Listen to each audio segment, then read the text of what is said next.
Sur le site universitaire de Mulhouse, des étudiants flânent entre deux cours. D'autres font du sport. Une journée normale sur le campus, faite de rencontres et d'échanges. Et du coup, tu viens d'où Études ou... Vie et études. D'accord, alors en gros, moi je suis actuellement en dernière année en école d'ingénieur à l'ENSISA en haut là-bas, sur le campus. Des profils courants dans cette résidence étudiante, Là, c'est ma dernière année. presque sans surprise. Sauf que... Et tu bosses dans quoi déjà du coup? Je suis peintre en bâtiment. Aussi, d'accord. Et oui, une peintre en bâtiment sur le campus. Ashley, Priscilla ou encore Lénaïque sont hébergés ici depuis la rentrée. Tous les trois sont compagnons du devoir et ont un vrai métier. Lénaïque est jardinier paysagiste. Originaire du Mans, il vit à Mulhouse depuis 6 mois.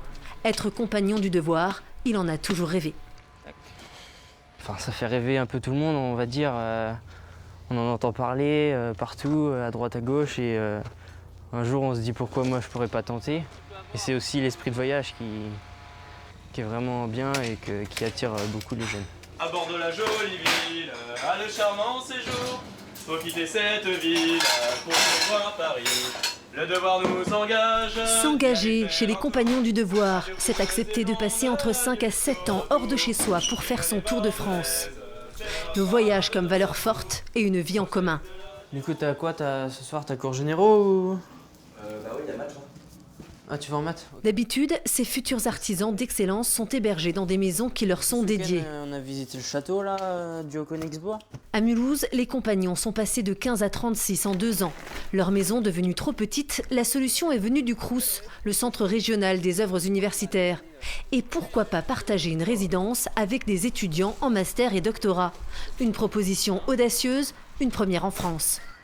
On est un petit peu le laboratoire, on va dire, mais oui, on a envie que ça puisse se répandre à travers les Crous de France, tout simplement, et toutes les confédérations des compagnons également, parce que là, c'est une richesse qui va être apportée aux uns et aux autres, 2 modes de vie différents, mais finalement, est-ce qu'ils n'auraient pas forcément les mêmes attentes ? Des jeunes apprentis qui développent leur savoir-faire et passent leur journée en entreprise dans un lieu où vivent des étudiants plutôt habitués aux cours magistraux ou à la bibliothèque. Forcément, cela provoque des conversations nouvelles. Là, vous venez de rentrer d'où en fait? On rentre du boulot là en fait. On travaille nous. Une même jeunesse, 2 visions pour s'enrichir mutuellement. Venez nous voir. Faites passer le message. Genre si vous voulez passer en salle de cours et dire vous faites quoi ce soir? On n'avait pas l'habitude dans les anciennes maisons de rencontrer d'autres gens extérieurs. Souvent on va dire, et là on va pouvoir communiquer avec les étudiants, c'est sympa, on a une nouvelle approche.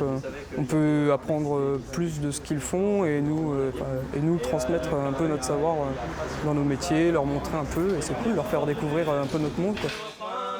L'exemple mulhousien de cette cohabitation hors norme pourrait bien faire des émules sur d'autres campus de France, si cette expérience s'avère concluante. Car les compagnons du devoir sont chaque année plus nombreux.